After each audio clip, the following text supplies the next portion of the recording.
It was just past dusk in a quiet suburban neighborhood, the kind where the streetlights flickered faintly and neighbors whispered behind curtains, never truly knowing what went on in each other's homes.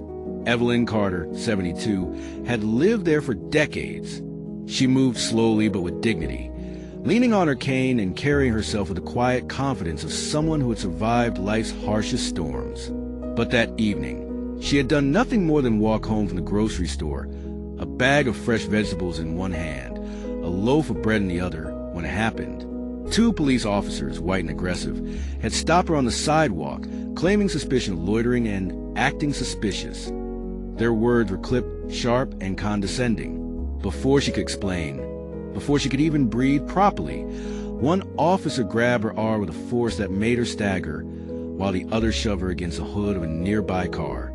Evelyn's protests fell on deaf ears. Her voice shook as she pleaded, "I haven't done anything wrong." But the officers only laughed, escalating their aggression. The absurdity was almost surreal. A frail, elderly woman, barely able to balance with a cane, was being treated like a hardened criminal.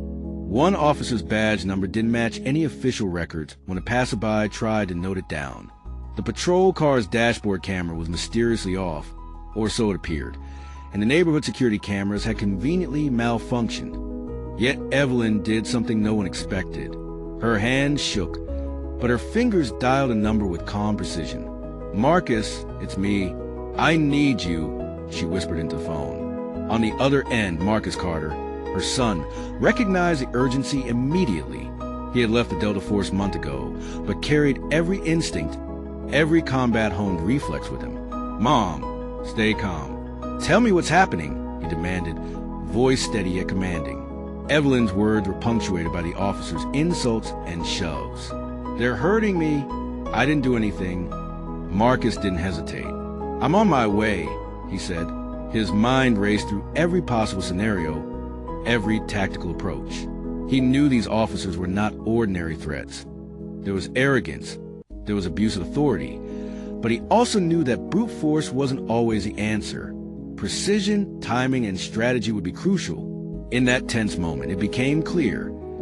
Courage isn't limited by age, and strength isn't measured by muscle. Sometimes, survival depends on wisdom, timing, and knowing exactly when to call for help. Evelyn's calm in the face of fear had bought her the one advantage that could save her, her son's skills. Marcus Carter's mind raced as he drove through the rain-slick streets, every second stretching like an eternity. The image of his mother, frail yet defiant, being manhandled by police officers, gnawed at him. Every instinct honed in the Delta Force screamed that this was no ordinary altercation. There were inconsistencies in the officers' behavior. Their approach too rehearsed, too calculated. Someone wanted his mother out of the way, but why? He called her again, keeping the line open. "Mom, stay calm. I need you to follow my instructions exactly. Can you do that?" Evelyn's voice was steady despite the fear. "I can. Just tell me what to do." Marcus quickly noted details that didn't add up. One officer had no radio frequency registered. The patrol car's license plate was slightly off from standard issue, and the so-called backup they mentioned over their radio, the voices were fake, pre-recorded to create intimidation. It was deliberate, strategic. This wasn't about law enforcement. It was about fear, control, and possibly intimidation aimed at Marcus himself. As he neared the neighborhood, Marcus began directing his mother with surgical precision. "Mom, keep your hands visible. Don't respond to any provocation. Step back slowly toward the corner store, the one with the security cameras. Move now." Evelyn complied, her every movement measured. Even in fear, she exhibited a strength and discipline Marcus recognized from their family history of resilience. Each slow, deliberate step ensured she remained in control while drawing the officers away from the public eye, toward a place where the cameras might capture something that could later be used against them. Marcus crouched behind a parked SUV, observing the officers as they hesitated, whispering into their radios with urgency. Something didn't fit. Their confidence had faltered. Just for a moment, that split second told Marcus what he already feared. These weren't ordinary officers enforcing the law. They were a highly trained, orchestrated team with an agenda far darker than intimidation or harassment. Evelyn stayed calm behind him, cane in hand, her eyes sharp. "Marcus, why does this feel bigger than them?" she asked quietly. Marcus shook his head. "It's bigger than anything I've seen outside the battlefield. This was planned, and they're waiting for a signal." The moment arrived. One officer tapped his watch, and suddenly Marcus noticed a van parked down the street, doors sliding open to reveal armed men in tactical gear, completely unauthorized, moving to encircle the intersection. These weren't cops. They were mercenaries, hired by someone with resources, influence, and a grudge. Marcus's mind raced. Who could orchestrate such an elaborate ambush against his mother? And more importantly, why target her? Using his Delta Force training, Marcus signaled to Evelyn, instructing her to stay low and move along the shadowed side of the buildings. He engaged the mercenaries with controlled force, using precise, non-lethal tactics to subdue the closest threats. Every move was calculated: diversion, containment, and protection. Evelyn watched, amazed. "Marcus, you make it look so easy," she said, but Marcus didn't answer. There was no room for hesitation. Marcus and Evelyn ducked into a narrow alley behind the grocery store, heartbeats thundering in sync. The streets were eerily quiet now, but Marcus knew better than to trust the silence. Every instinct honed in the Delta Force screamed that the real threat had yet to appear. "Mom, stay close," he whispered. "Whoever sent these mercenaries, they're not done."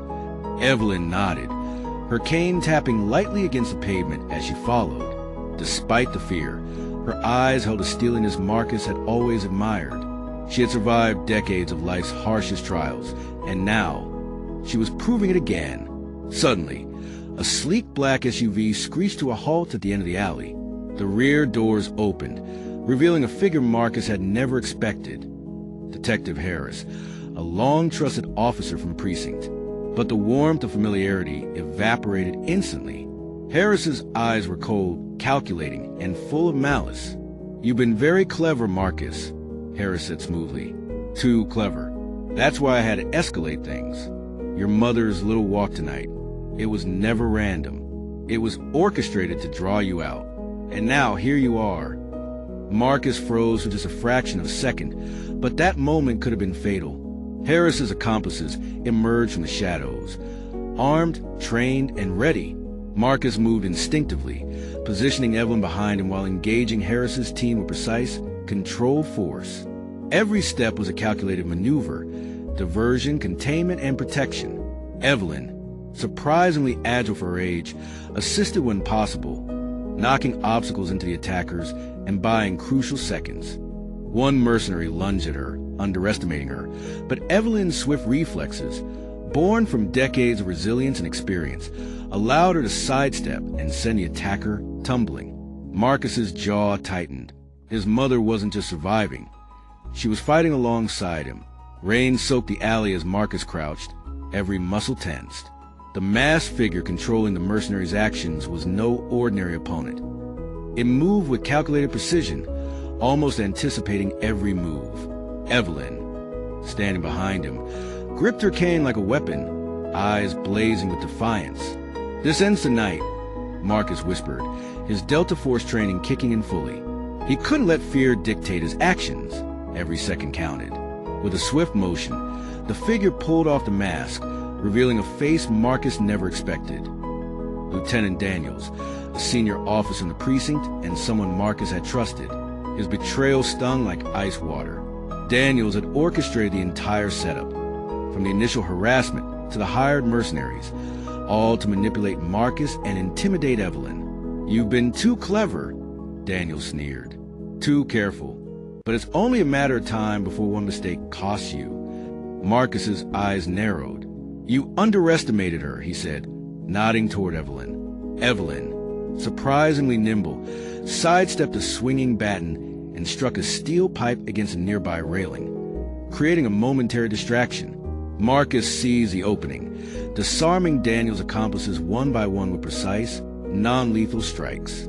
Rain and adrenaline blurred the lines between chaos and control, but Marcus remained methodical, covering Evelyn while neutralizing each threat.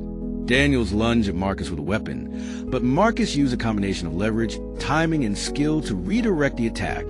Evelyn stepped forward, using her cane to strike a control device from Daniels' hand, cutting off his command over the remaining mercenaries. In the aftermath, Marcus realized a profound truth. Strength isn't just physical. It's emotional, tactical, and moral. True power comes from protecting others, making strategic decisions under pressure, and trusting both instincts and those you love. Courage can be found in every generation, whether the Delta Force soldier or a resilient elderly mother. Evelyn turned to Marcus, smiling despite the exhaustion and rain. "I've always survived," she said quietly. "And tonight, I proved it again. But remember, sometimes the battles that matter most are the ones others think you can't fight." As the authorities finally arrived, summoned anonymously by Marcus after Daniels and his accomplices fled, Marcus' phone buzzed. A single text from an unknown number appeared. "You've won tonight, but your family is only the beginning. Watch closely, Delta Force. The real game has begun." Marcus glanced at Evelyn. She didn't flinch, but her eyes betrayed the same understanding he felt. This victory was temporary. The real threat, the one orchestrating event from the shadows, had yet to make its move, and their fight was far from over. Subscribe for more interesting and powerful stories.